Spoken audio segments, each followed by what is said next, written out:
ថ្ងៃរៀបការបរិសម្នាក់នេះបែរជាដាច់ចិត្តបោះស្បែកពោះប្រពន្ធខ្លួនឯងទាំងរស់ដើម្បីបង្ខាំងនាងឲ្យនៅក្បែរខ្លួននិងបម្រើបំណងប្រាថ្នាដ៏លោភលន់របស់គេឲ្យតែត្រកូលស៊ូរបស់អញមានស្បែកពោះនេះនៅក្នុងដៃនាងត្រូវតែបំពេញបំណងពួកយើងបីយ៉ាងដាច់ខាតមិនអាចប្រកែកបានឡើយត្រកូលស៊ូអញនឹងមានអំណាចរាប់ពាន់ដុំនាងនាគត្រូវជាប់ឃុំក្នុងត្រកូលស៊ូចំនួនដើម្បីបំពេញបំណងពួកគេបើមិនធ្វើតាមនាងនឹងត្រូវរន្ទះបាញ់ស្លាប់ជាមិនខាន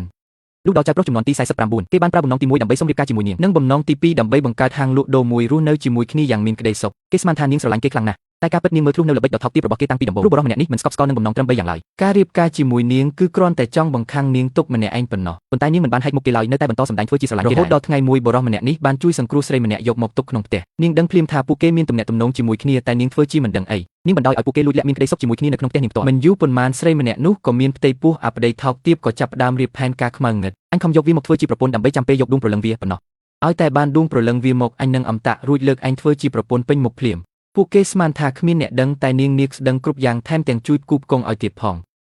នាងដឹងថាប្តីនាងចង់បានដួងព្រលឹងនាងខ្លាំងណាស់ទើបគេមិនព្រមប្រើបំណងទី3គេទុកបំណងចុងក្រោយដើម្បីគំរាមបង្ខំឲ្យនាងប្រគល់ជីវិតឲ្យគេចំណែកស្រីហាយកាន់តែបានដៃប្រើនាងឲ្យធ្វើសម្លញ៉ាំរាល់ថ្ងៃនាងដឹងថាឱកាសនៃការចាក់ចេញរបស់នាងជិតមកដល់ហើយនាងប្រាប់ប្តីថាបើគេប្រើបំណងចុងក្រោយនាងនឹងព្រមឲ្យស្រីម្នាក់នោះចូលផ្ទះតែគេបែរជាខឹងរួចប្រាប់ថានាងមើលងាយទំនាក់ទំនងគ្រូនិងសិស្សរបស់គេនាំស្រីហាយចូលក្នុងព្រៃដើម្បីរកថ្នាំតែស្រាប់តែមេឃប្រែជាខ្មៅងឹត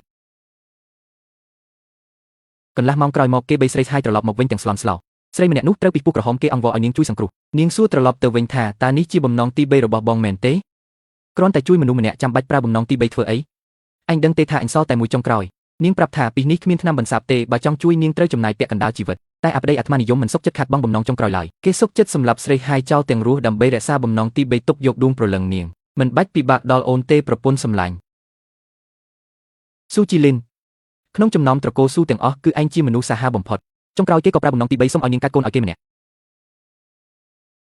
នាងក៏យល់ព្រមហើយក៏ចាប់ផ្ដើមមានផ្ទៃពោះភ្លាមគេសប្បាយចិត្តខ្លាំងណាស់ក៏នាំនាងទៅផ្ញើក្នុងវត្តដើម្បីរងចាំថ្ងៃសម្រាលតែការពិតគេទៅលួចខុបខិតជាមួយគ្រូធ្មប់ដើម្បីរៀបអន្ទាក់សម្លាប់នាងលោកគ្រូនាងនាគនេះមានបារមីរាប់ពាន់ឆ្នាំតើលោកគ្រូអាចយកឈ្នះនាងបានទេ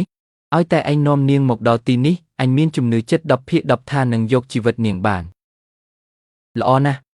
ចាំដល់ថ្ងៃនាងសម្រាលកូនអញនឹងនាំនាងមកសម្លាប់នៅទីនេះដួងព្រលឹងអមតៈច្បាស់ជារបស់អញមិនខាន